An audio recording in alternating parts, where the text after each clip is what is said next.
Vous savez, la Convention collective nationale du secteur de la presse est une convention relativement récente. Donc, dernièrement, il y a même eu un nouvel arrêté d'extension. Donc, cela fait partie de la redynamisation de la négociation collective. C'est qu'aujourd'hui, la Convention est un outil. Qui est sorti de négociations entre les employeurs et les travailleurs du secteur. Et il est important que cette convention soit vulgarisée. Il est important que cette convention, qui est le fruit d'un dialogue social constructif, que cette convention soit vraiment portée. Maintenant, il y a un problème dans le secteur de la presse comme dans beaucoup de secteurs. Il y a forcément des gens qui ne sont pas portés à respecter certains de leurs engagements. Et à partir de ce moment-là, il y a un comportement global qu'il faut noter de la part des agents de l'État, mais aussi de la part des acteurs du secteur. Pour déjà, dans un premier temps, on est à un poids de la nouvelle convention collective du secteur. C'est très important, par exemple, d'évaluer le niveau d'application de la convention collective.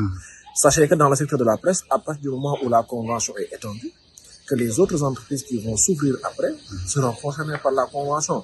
C'est pourquoi l'évaluation du niveau d'application de la convention interpelle le ministère du Travail, mais interpelle aussi les partenaires sociaux que vous êtes, Convention nationale des reporters du Sénégal, SYNPICS, Réseau des journalistes sur le dialogue social, mais tout ça articulé autour, je pense, du syndicat fêtier de SYNPICS, pour essayer de voir où on en est avec l'application de cette convention.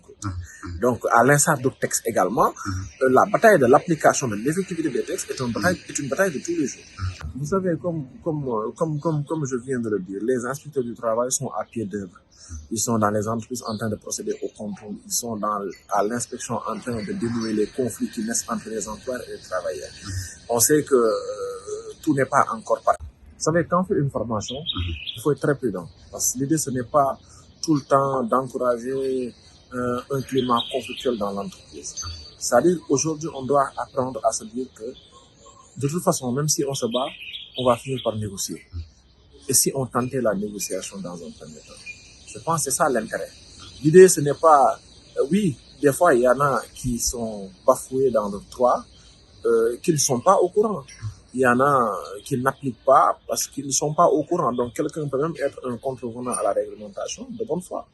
Mais dans tous les cas, il faut qu'on apprenne à parler, il faut qu'on apprenne à avoir des arguments et que ces arguments reposent sur des textes en vigueur et qu'après, on puisse dire, écoutez, au moins, on a fait l'économie d'une lutte qui aurait dû se faire et maintenant, on a pu avoir une solution sans prendre les armes.